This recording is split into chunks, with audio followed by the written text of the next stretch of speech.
You're watching Pittsburgh Steelers Talk by Chat Sports. I am Tom Downey, and I have a request for you guys. If you want to be a part of a future Steelers mailbag, then use hashtag Steelers in the comment section. Makes it a lot easier for producer Chugs to find your questions and feature them on the show. And remember, you do need to be subscribed to be a part of the mailbag, like the one we're doing today. First up from Kevin Castle, I see the RB2 spot as a weak point for the Steelers.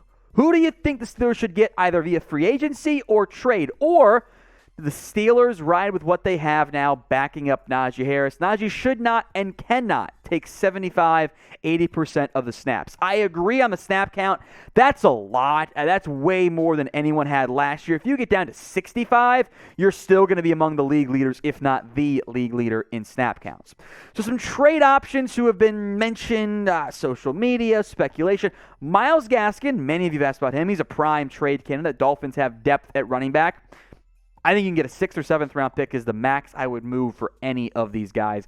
Zach Moss is kind of falling out of favor in Buffalo. He's been outperformed by Devin Singletary. Now they drafted James Cook. Alexander Madison has been, more so from Viking sites, have linked him as a trade candidate. I like him. I'd be all over that one. It'd be a one-year rental, but any of those three names make sense. Frankly, I think trade or August roster cuts are the route to go because the other options out there are not great. There's a Peyton Barber, a Justin Jackson, a Wayne Gallman. All those guys are what I call Jags, not the football team, although they're full of them. Just a guy, nothing special, not going to really make an impact for you. They fall in the same bucket of Benny Snell and McFarland. So I would say trade is a little bit more appealing, or there will be players who get cut around roster cutdown time. Make sure you guys join the Noti Gang here at Steelers Talk by turning those notifications to all. Almost 250 new subs last week, and the majority of you do not have your noties set to all, even those of you who have been subbed for a long time, because when you first subscribe, YouTube defaults it to personalized, not all. Click the bell icon again and get it changed. That way you don't miss out on any video here at Steelers Talk. All right, Chris P., what wide receiver will have the most impact on the team this season? It's a good question. I think the real answer is Diontae Johnson. I am excited about Chase Claypool in year 3. I love the 2 draft picks they made in George Pickens and Calvin Austin, but Diontae Johnson was awesome last year, and I think that will continue in contract year Diontae Johnson. So make your predictions. Which Steeler has the most receiving touchdowns this year? You could write in Pat Freiermuth or Najee Harris here as well. So this is going to be our pinned comment on today's show. If the ad break comes on YouTube, it's actually perfect timing. Take advantage of it. Head down to the pinned comment and let me know who you think has the most Steelers receiving touchdowns this year. From Luke Mack, what's your opinion on Damontae Kazee? Look, he's a fine backup safety. I think he's being paid like a low-end vet, which I think is also pretty fair. He made some good plays for the Cowboys last year and some bad plays. For those of you that don't know, I also host our Cowboys Report show here at Chat Sports. I watched a lot of Damontae Kazee. Actually, let me correct that. I watched all of Damontae Kazee last year. He's fine as your backup safety. But there is a reason the Cowboys let him leave. Malik Hooker was outplaying Kazee last year, and there's been much of the Trayvon Diggs allowed so many yards, which he did allow the most yards in the NFL last year. If Damontae Kazee made 2 good plays on the football when he had prime opportunities, those yards allowed for Diggs get cut off by about 150. There were way too many missed plays by Kazee last year. He's not someone I want starting, but he can do some nickel looks for you if needed, can play in the box, can play deep. He's a prime safety 3, safety 4. He ain't better than Minka. I don't think he's better than Terrell Edmonds, but I think he'll be a nice depth piece for you. You're not paying him much, so it's totally worth it from Pittsburgh's standpoint. Vincent says trade for Dallas's Dalton Schultz. Now, Vincent's a prime Noti Game member, so thank you for that, Vincent. I appreciate it. I have zero interest in doing this. The franchise tag deadline, depending on when you're watching this video, is either coming up in mere hours or has already passed, 4 p.m. Eastern time on Friday. And the Cowboys are not going to pay Dalton Schultz. That deal is not going to get done, and he wants to get paid his fair market value. You're talking somewhere upwards of $13, $14 million per year. He is already currently on the franchise tag, a top 8 highest paid tight end. He wants to beat David Njoku's deal because he's been way more productive. That makes sense, right?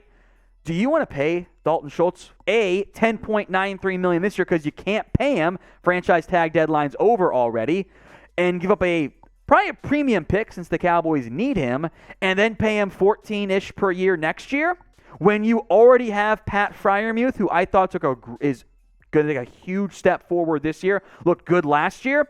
I don't need Dalton Schultz in Pittsburgh. It's not a fit from a need perspective, and I wouldn't even be that shocked if Freiermuth, if the chemistry develops quickly between the quarterbacks and Freiermuth, if he puts up 800-plus yards this year. I think he's going to be a stud in the NFL. I don't need Schultz in Pittsburgh. But that's just my opinion. I want to hear from you guys, too. Would you trade for Dalton Schultz? Type T for trade, or you can type in P for pass. I say pass, but that's just one man's opinion. Let me hear from you guys. Sound off in the comments section. Andrew L. Assuming Pickett stays on the hashtag Steelers. Nice. In an ideal situation, how good do you think he could become? Is there a player comparison you can give in the best scenario for Pickett in Pittsburgh? So Pickett last year, as a little bit of an older prospect, took a massive step forward that vaulted him from being maybe a day 3 guy to a first-round pick. We've seen some jumps like that in the past. Great production.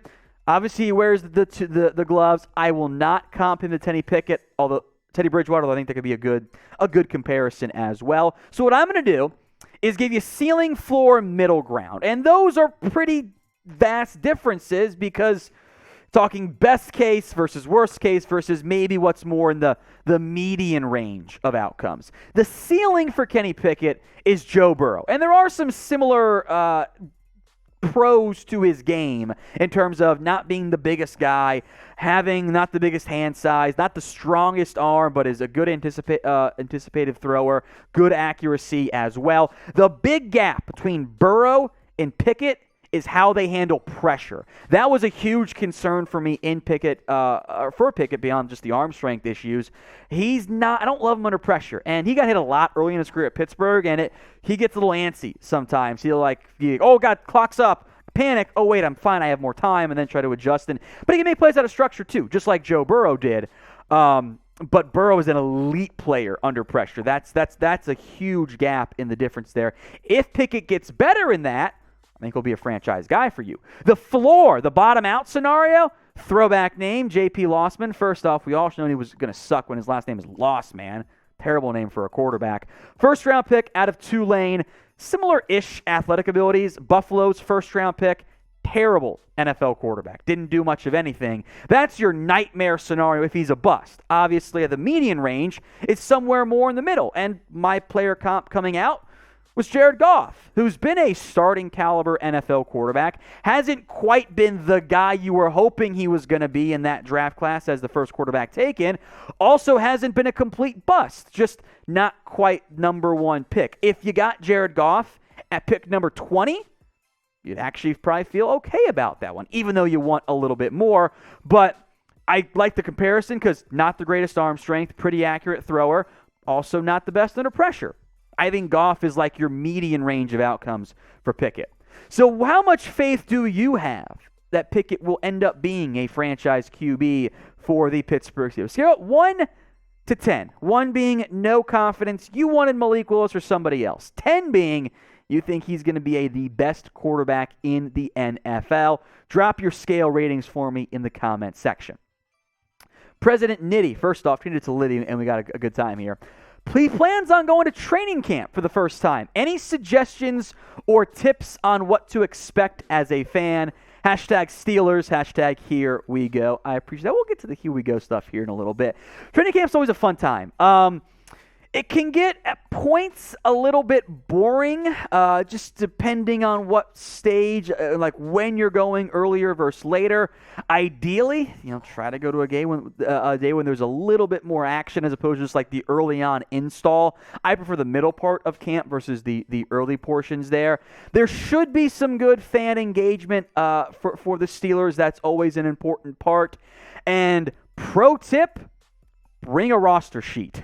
There's going to be a lot of numbers that you do not recognize out there, especially when they're doing special teams and depth chart and back end of the depth chart kind of things. So try to focus on a few key players, but have fun. And remember that it's only training camp. You're going to see some sloppy play and some mistakes. Now, if you made it to the end of today's video, type in "Here we go" in the comment section, just like President Nitty did. Show your support. We'll give you some love, too, if you type "Here we go" right now in the comment section.